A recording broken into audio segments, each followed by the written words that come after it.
Mga sir, bali ito, merong pinapagawa sa akin na panel gauge ng Lancer Pizza 97 model.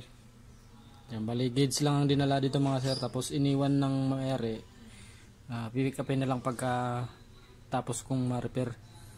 Bali ang problema nito, speedometer at saka yung fuel gauge daw, hindi raw nagana. Yan. Ibubuksan ko muna ito mga sir para makita ko yung problema. Yan, bali ito mga sir, bali na-repair na pala ito ng iba. Yan. Ito may jumper na, oh. Hindi ko alam kung bakit niya 2G number dito. Yan. Tapos ito may hinang siya. Yan. Dinugtong yung connection. Yan. Bali pina-repair na to sa iba.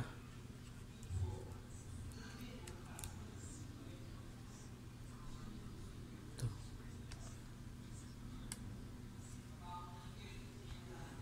Sabi naman nung may-ari mga sir, kakabili lang daw sa kanila to. Bali sikanhan kasi nito binili. Tapos pinapagawa sa akin kasi hindi nga daw nagana yung yung speedometer at saka yung fuel gauge. Siguro sa dati pang may-ari, baka pina-repair na to sa iba. Bubuksan ko muna to mga sir. Ano mga sir, yung nabuksan ko na. Tanggalin ko na yung speedometer gauge.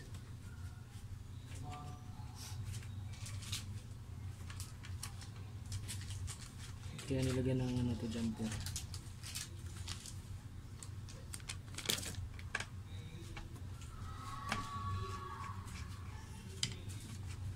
Lancer Pizza 97 model.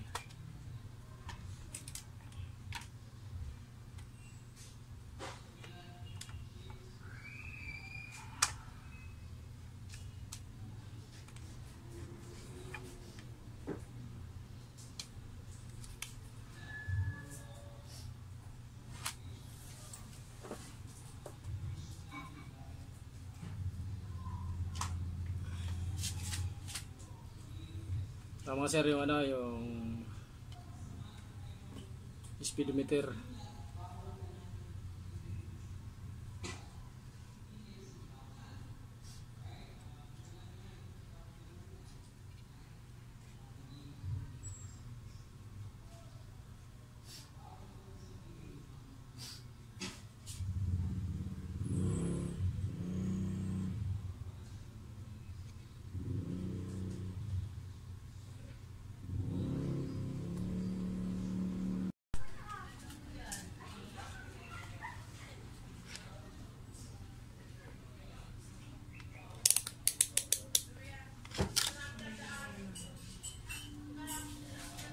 Ito mga sir, may mga nakikita akong mga loose contact.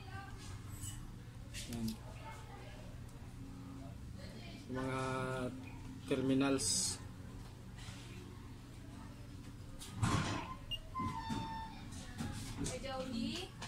Pabili pong tubig. So yun be. Kung malaki po.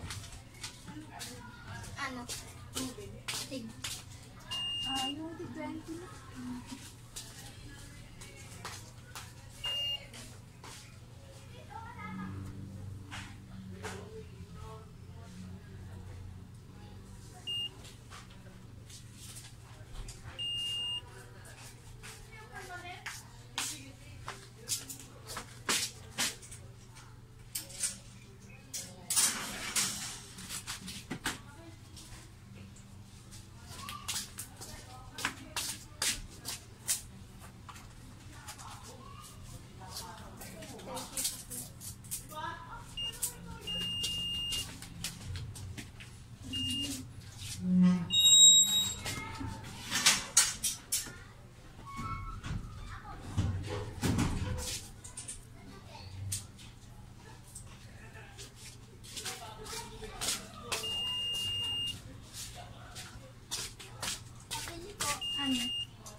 Bili!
Pakita natin mga sir ng, ng kapasitor isa.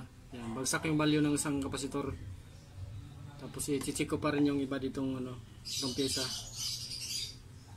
May mga nakikita ko mga sir na yung mga loose contact yan.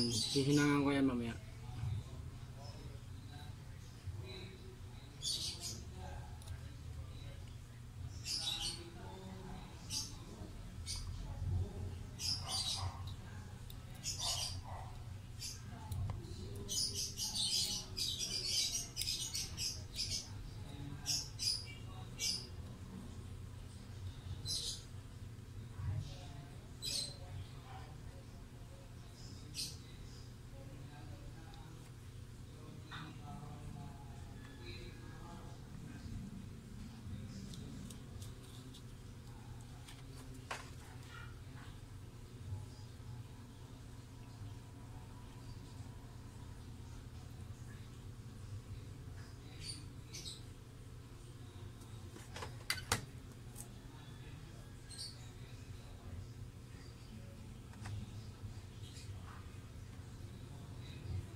Bali, panel gauge lang kasi dinala dito ng may-ari mga sir kasi hindi pa yata masyadong marunong magmaneho yung yung asawa lang, yung babaeng nagdala nito.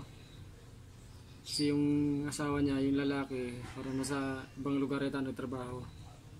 Kaya nag-utos lang sila ng kapitbahay para tanggalin to doon sa dashboard ng sasakyan nila para dalhin dito itong panel gauge. Hinahangan ko mga sir yung itong mga loose connection.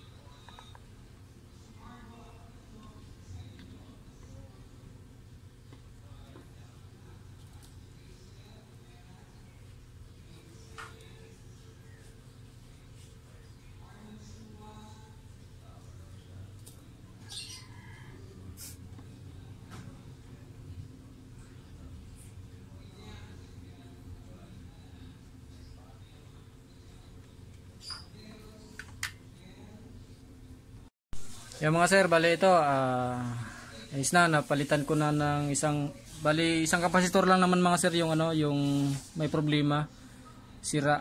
Bali pinalitan ko na. Yan, Mitsubishi Lancer na pizza. 97 model daw to sabi ng may-ari. Yan. Bagong bili lang nila to mga sir. Pero second hand na rin. Bali nakita ko dito nagalaw na ng ibang technician, mga na-repair na rin yata to. Bali ang problema itong speedometer gauge hindi gumana, tapos yung fuel gauge. Bali ito mga sir, natapos ko na tong speedometer. Iti-testing natin mga sir, papakita ko sa inyo na gumana na siya. Ebe, pasaya ko video. Dito mga sir yung pinalitan kong kapasitor. Lobo na, ayun parang buntis.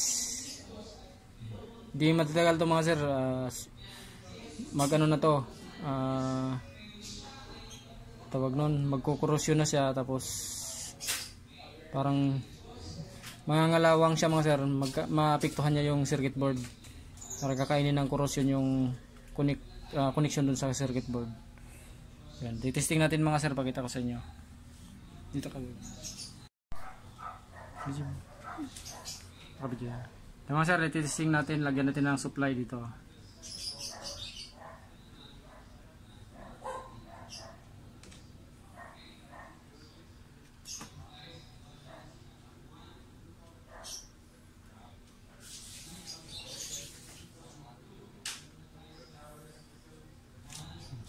Tingnan nyo mga sir yung ito video mga sir. Yan. Yan, gumana na siya mga sir. Yan, napalo na siya. Yan. Sana mga sir, wala ring sira hindi sira yung sensor doon sa sasakyan. Kaya mas maganda sana talaga kung dinala dito yung sasakyan. Kaya lang wala yatang mag-drive. Hindi pa yata masyadong marunong mag-drive yung asawa ni sir, yung kachat ko, mayroon nito. Pinadala lang dito yung panel gauge. Yan. Sana walang problema rin sa wirings mga sir, doon sa harness ng sa likod ng panel gauge. Yan. Pag sakaling isalpak na to doon mga sir, ayaw pa rin gumana, papadala ko na talaga dito yung sasakyan para ako na mismo mag salpak. Tapos kung pa rin hindi gagana, ako nang mag-test doon sa sa sensor. Ito mga sir, gumana na yung yung speedometer gauge. Yan. Yan. Nakita mo. Yan. Kita niyo mga sir, gumalaw yung Yan. Yan. Yan.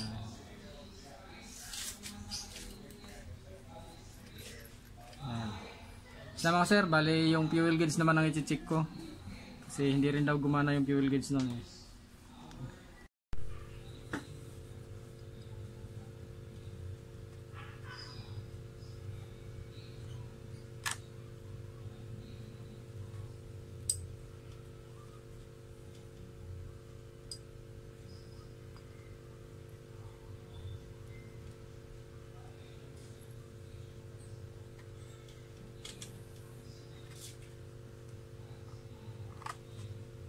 Sir, assemble ko na to dito sa ano, sa panel gauge, itong speedometer. Bali itong fuel gauge naman ang i-check ko mga sir, kung bakit. Sabi kasi ng mayari hindi daw gumana.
Yan, bali ito mga sir, yung ano, yung sa ito yung fuel gauge doon sa ano, sa Lancer Pizza. Bali nagawa ko na yung ano, yung ayos na yung sa speedometer.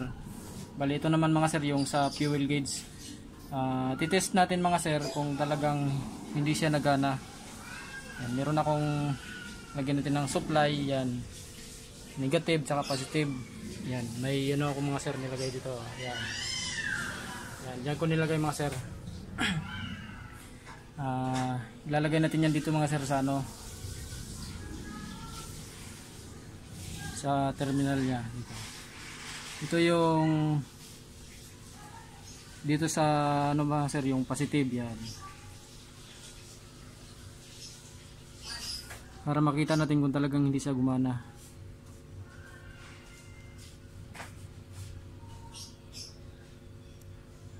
Ito yung negative yan mga sir, ito yung positive. Ngayon tingnan natin mga sir kung ayan, gumana siya mga sir, yan o. Yan, dandahan siyang umangat mga sir yung fuel gauge.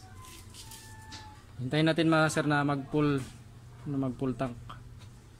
Pag nag full tank siya mga sir, ibig sabihin nun walang problema yung gauge, ang may problema yung floater dun sa sasakyan. Kaya pasuyin mo na may bibili. Yan mga sir, umangat pa. Hintayin natin mga sir na mag full tank siya.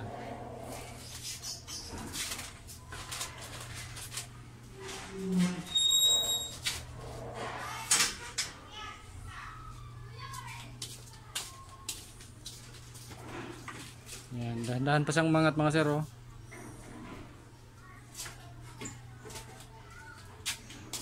Pag nag full tank yan mga sir, ibig sabihin walang problema sa gauge. May problema yung floater. Kaya mas maganda ma-check ang floater. Baka madumi lang o kaya pwede rin mga sir na yung linya galing sa floater papunta dito sa panel gauge. Yun, nasa dalawa lang may problema niya mga sir, yung linya o kaya yung floater. Yan. Eh sir, yung ano, ito yung sa fuel gauge mo. Okay sir, yung sa ano, sa pizza, Lancer Pizza, ayan, nag full tank na siya mga sir. Yan. Anong tubig te? Maliit lang. Yan, ibig sabihin nun mga sir, walang problema yung ano, yung fuel gauge. Ang may problema yung floater. Yan, full tank na siya. Ngayon pababain naman natin.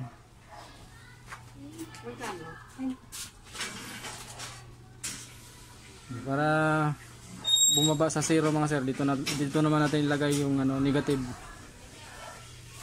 Yan. Pag bumaba sa 0 mga sir, wala problema ang ano, yung fuel gauge.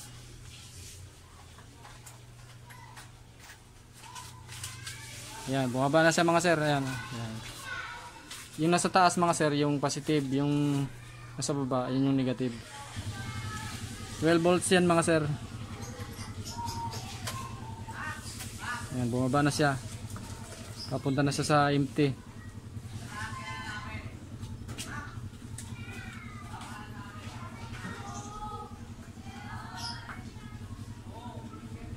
Yan, nag-empty na siya.